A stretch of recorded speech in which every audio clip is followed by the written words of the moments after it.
Hi everybody, this is Griffin Bridgers. It's my pleasure to introduce today's topic, Grantor Charitable Lead Trusts. We're going to do an intro or a surface level view of this type of trust and why it's beneficial, especially in the income tax planning arena and maybe in the gift tax planning arena a little bit. Now, before we get started, I want to remind you that this presentation is provided for educational purposes only and is not intended to substitute for legal or tax advice. Now, I want to give some caveats before I dive in. By no means does this presentation prepare you to go draft charitable lead trusts. This is only a surface level view, and we barely scratch the surface of some of the technical requirements that go into this type of trust.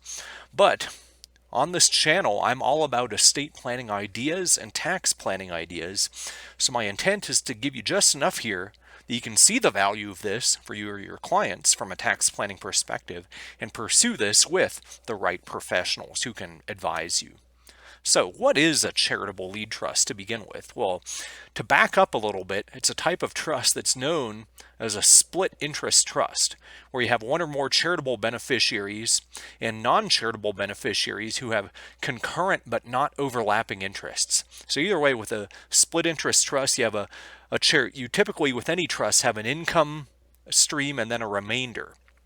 And in any split interest trust, you have a charity who has either the income interest or the remainder, then a non-charitable beneficiary who has the opposite interest of the charity. So for example, with a charitable lead trust, if a charity has the income interest, you have a non-charitable beneficiary who has the remainder, and vice versa for a charitable remainder trust, which we'll talk about another time. But what this really means, putting this more plainly in the context of a charitable lead trust, is that immediately upon formation, there's one or more charities who have an interest in the annual income of that trust for a certain period or term. And at the end of that certain period or term, the charity's income interest terminates, and the remainder of the trust goes on to non-charitable beneficiaries, who could include the grantor. The trust could come back to the grantor. We'll talk about why in a minute. But a bigger requirement is that the income interest that goes to the charity, in order to get the tax benefits of this trust, typically has to be structured as either an annuity or a unitrust. And we'll take a brief look at these. There's kind of a difference, but either way, an annuity or unitrust guarantees that some guaranteed amount is going to come out of the trust every year to the charity, so that there is no games being played with the amount of income to preserve, say, the value of the remainder interest or to enhance the value of the charity's interest. Because income on any investment portfolio can vary wildly during the year based on market performance. So to create some certainty and to get certain upfront tax benefits, you have to structure this with some sort of guaranteed determinable payout. Now, an annuity is a set dollar amount that's distributed to an income beneficiary at least annually. That can be expressed in dollars or as a one-time calculation of a percent of the initial fair market value of the assets transferred to the trust. So if you put in, say, $1 million into a trust, the annuity could be a percent of that, but that percent or that dollar amount isn't going to change. It's just a different way of expressing a dollar amount. Whereas a unitrust is a set percent of the fair market value of the trust, determined annually as of the close of the prior year. So for any given year's unitrust distribution, you're looking back to what the trust was valued at as of the close of the prior year. So with that type of thing, yet there's a greater need to appraise the value of the assets on an annual basis if you have a unitrust. So because of that, an annuity type of interest tends to be a little bit easier to administer from a tax perspective and a reporting perspective, but there are some key differences to note. Now, I'm speaking generally here. An annuity's value will typically decrease over time due to inflation if it's a flat dollar amount, but it has the benefit of shielding the income beneficiary from market fluctuations within the trust itself. Now, it is possible to have an annuity that increases over time, but that's a subject for another time.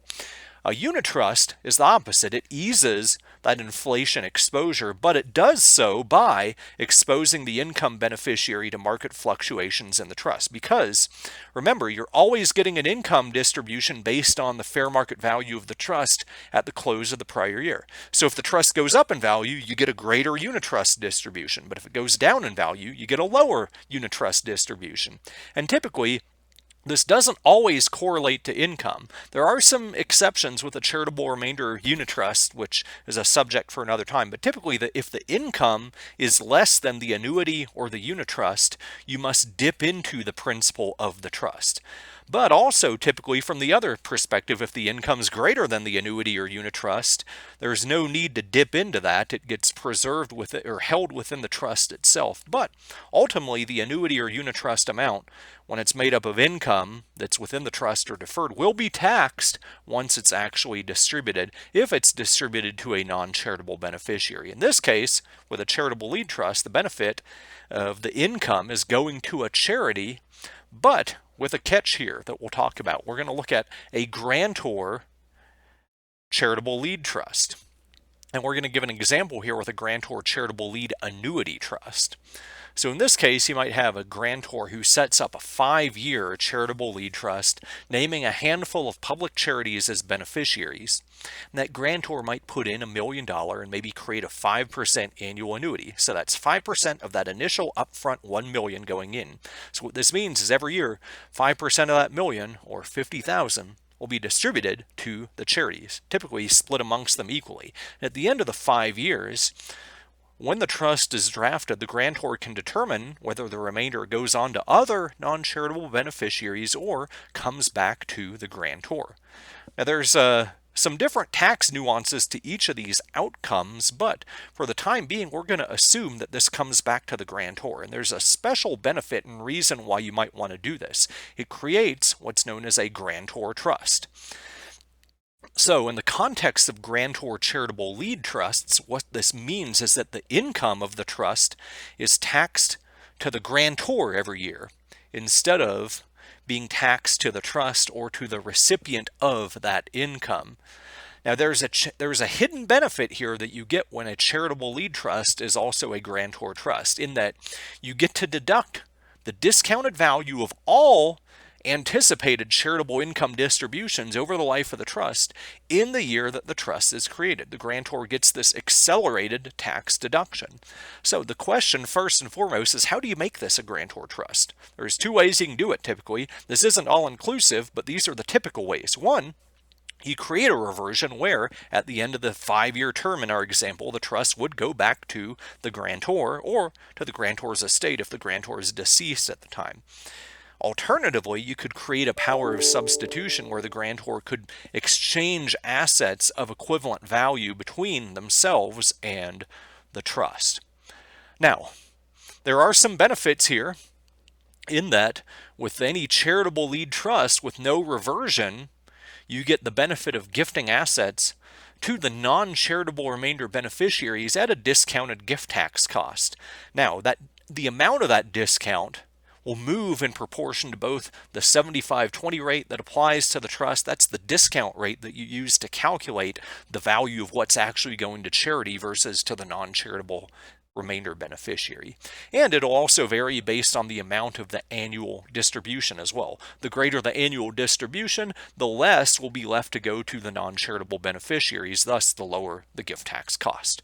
Now, with a grantor charitable lead trust only, the added benefit is for income tax purposes, you get to deduct the present value of all income distributions in full in the year that you fund the trust. So if you plan to support a charity for a period of years, typically you'd only deduct your annual contributions. You can only deduct what you actually give to a charity by the close of the calendar year in question. However, in the case of the Grantor Charitable Lead Trust, you could accelerate all of those contributions to be made over the life of this trust and deduct those in full in the year that it's funded. So if you, for example, planned to pledge a certain amount to a charity over a period of years, you could get a full upfront deduction for that if you use a Grantor Charitable Lead Trust to fund that pledge. Now, the catch is you can only deduct up to 30%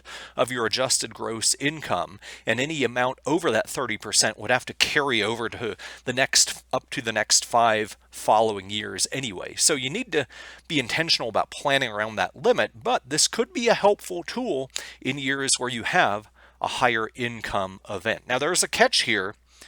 Even though you get this upfront deduction, it is balanced out by the fact that since this is Grantor Trust, every year when the trust earns income, it will be taxed to the grantor, regardless of the fact that it's distributed to a charity. So you don't get to double dip. Since you already got the upfront deduction, you also don't get a corresponding deduction for each year of the trust when you as the grantor are taxed on that income.